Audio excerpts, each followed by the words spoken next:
धरा को प्रणाम इसलिए भी करता हूँ क्योंकि ये जब मेरे पूर्वज, जहाँ से मेरा लीनेज आता है, सम्राट अशोक, उनके पुत्र कुणाल और उनके पुत्र संप्रति मौर्य, जिन्होंने उस समय के अवंतिका या उज्जैनी हम जिसे कह सकते हैं, वहाँ पर राज शुरू किया था। और उसके बाद में उनके ही वंशज चित्रांगद मौर्य, जिन्होंने चित्तौड़ की स्थापना की, मेरा लीनेज वहाँ से आता है। और मैं ये समझता हूँ कि ये सब बातें करना इसलिए आवश्यक है कि क्षत्रिय और यहाँ का मूल निवासी, क्षत्रिय मूल निवासी ही रहा है यहाँ का, और इन दोनों ने एक दूसरे से कंधे मिलाकर हमेशा काम किया है।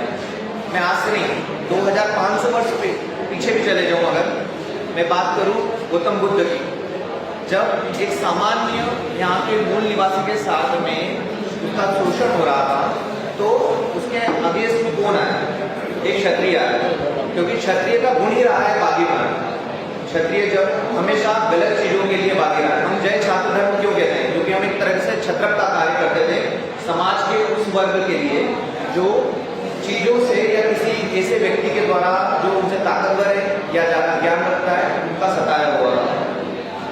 हमारे गौतम बुद्ध से लेकर महावीर स्वामी से लेकर ऐसे जितने भी महापुरुष हुए, और उसके बाद में सम्राट अशोक, जिन्होंने उस हर वर्ग के लिए काम किया जो सताया हुआ, डराया हुआ या पिछड़ा था, जिसे पिछड़ा किया गया था, ना कि वो था। अब यहाँ पर जो एक मैसेज लिखा हुआ है, शिक्षित करो, ये पॉइंट सबसे पहले हमें शायद अमल में लाना होगा। व्यावसायिक शिक्षा से मेरा मतलब नहीं है, मेरा मतलब है रियल में शिक्षित होना। और वो शिक्षित कैसे होंगे? जब हम हमारी जड़ों को जानेंगे। हमारी जड़ें कहाँ से जुड़ी हुई है?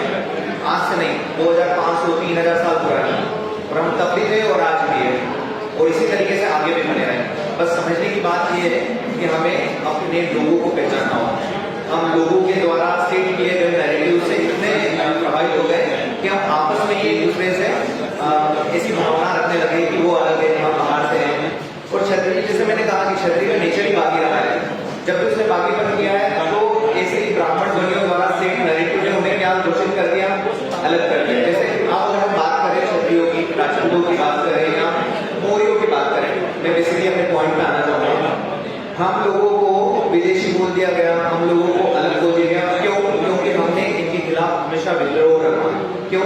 जब वो एक आम मूल निवासी के साथ में गलत कर रहे थे। ऐसे लोग जिन्होंने आम व्यक्तियों को, एक ऐसे जो यहाँ के मूल निवासी थे, उनके साथ में गलत और उन्हें सताया था, जब हमने उसके खिलाफ विद्रोह किया, तो ब्राह्मण और बनियों की हमेशा से एक स्ट्रेटेजी रही कि ऐसे लोगों को आप या तो विदेशी कह दो, अक्रांता कह दो, या आपस में कूट डलवा दो। और बस यहीं से स्टोरी। आप यही मानिए कि मौर्यों का इतिहास पूरी तरीके से दबा दिया गया। सम्राट अशोक जो थे, इतने बड़े प्रतापी राजा हुए, उनका पूरा इतिहास दबा दिया गया। वो तो हमें ब्रिटिशर्स का धन्यवाद करना चाहिए, ब्रिटिशर्स का धन्यवाद करना चाहिए जो आए और जिन्होंने ऐसा बताया कि जो इनके लिखित इतिहास जो थे, जितने भी ब्राह्मी लिपि में लिखे हुए, ब्राह्मी लिपि का किसने किया? सम्राट अशोक ने किया, जिनने इस देश को भाषा दी, क्योंकि उससे पहले तो किसी को अलाउड ही नहीं था।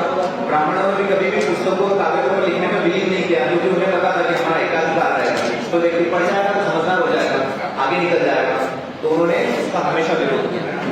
इस देश को लिपि दी, इस देश को प्रॉपर ये संदेश दिया कि कौन कैसा था। हम चंद्रगुप्त मौर्य से लेकर सम्राट अशोक तक की लीनेज को अगर देखेंगे तो यही समझ पाएंगे कि उन्होंने इंसान तो इंसान, मानवता का सबसे बड़ा सिद्धांत देने वाले लोग सम्राट अशोक। उन्होंने पशुओं तक के लिए पानी की व्यवस्था और अस्पतालों की व्यवस्था की। तो हम सभी एक उसी ही लीनेज से आते हैं, हम सभी लोग उसी एक वर्ग विशेष से आते हैं जो यहाँ से 3000-4000 साल पुराने इतिहास को रखता है। और ये लिखित इतिहास, इससे पुराना कितना है?